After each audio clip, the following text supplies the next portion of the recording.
क्या आपने कभी सुना है कि किसी ने अपने ही प्यार के मुंह में बम फोड़कर उसकी जान ले ली हो? जी हां, आपने सही सुना, मुंह में बम फोड़कर। यह कोई फिल्म की कहानी नहीं, बल्कि एक ऐसी खौफनाक हकीकत है जिसे सुनकर आपके भी रोंगटे खड़े हो जाएंगे। एक लड़का, एक लड़की, प्यार, धोखा और फिर एक ऐसा धमाका जिसने सब कुछ खत्म कर दिया।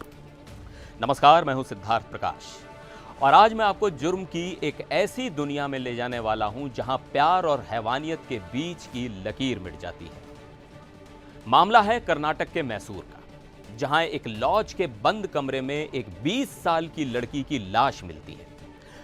पहली नजर में बताया जाता है कि लड़की की मौत मोबाइल फोन फटने से हुई है, लेकिन जब सच सामने आता है तो पुलिस के भी होश उड़ जाते हैं। यह कोई हादसा नहीं, बल्कि एक सोचा समझा वहशीपन से भरा मर्डर था। तो चलिए खोलते हैं इस पूरी कहानी को। आखिर कौन थी वो लड़की, कौन था उसका कातिल आशिक और उस बंद कमरे में ऐसा क्या हुआ कि बात धमाके तक पहुंच गई। कहानी के 3 किरदार हैं। पहली 20 साल की रक्षिता, मैसूर के हुनसुर तालुका के गिरसनहल्ली गांव की रहने वाली। रक्षिता शादीशुदा थी। उसकी शादी केरल के एक दिहाड़ी मजदूर से हुई थी। सब कुछ ठीक चल रहा था, या शायद दिख रहा था। कहानी का दूसरा और सबसे अहम किरदार है सिद्धा राजू, पेरियपट्टन तालुका के बेट्टादापुरा गांव का रहने वाला। सिद्धा राजू रक्षिता का रिश्तेदार था और यहीं से कहानी में एक ट्विस्ट आता है। रक्षिता शादीशुदा होने के बावजूद अपने ही रिश्तेदार सिद्धा राजू के साथ रिलेशनशिप में थी। दोनों के बीच एक अवैध संबंध था।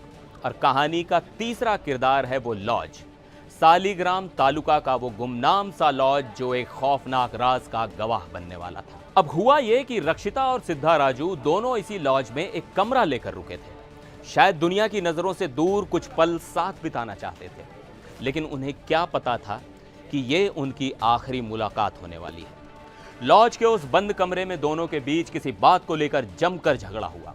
झगड़ा किस बात पर था? क्या रक्षिता ये रिश्ता खत्म करना चाहती थी या सिद्धा राजू उस पर कोई दबाव बना रहा था? ये सवाल अभी भी एक पहेली है। लेकिन झगड़ा इतना बढ़ा कि सिद्धा राजू हैवान बन गया। उसने जो किया वो कोई इंसान सोच भी नहीं सकता।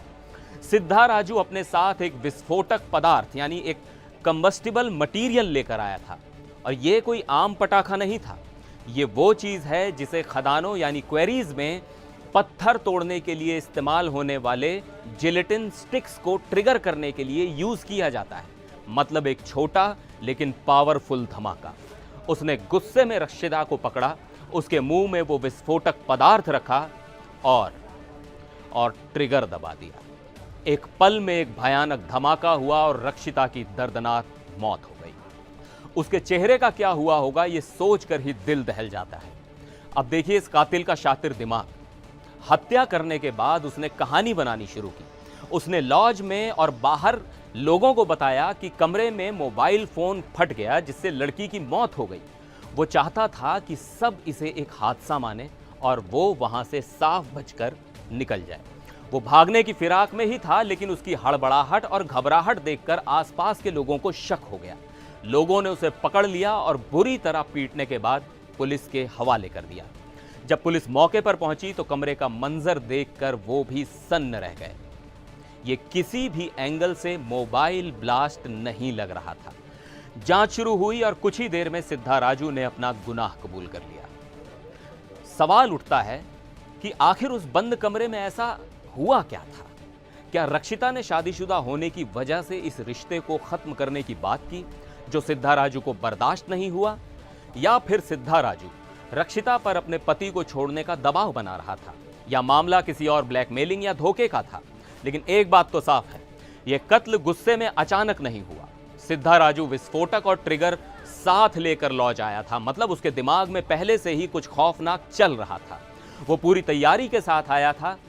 यह कहानी हमें सोचने पर मजबूर करती है कि कैसे प्यार का नकाब ओढ़कर कोई इतना बड़ा हैवान बन सकता है।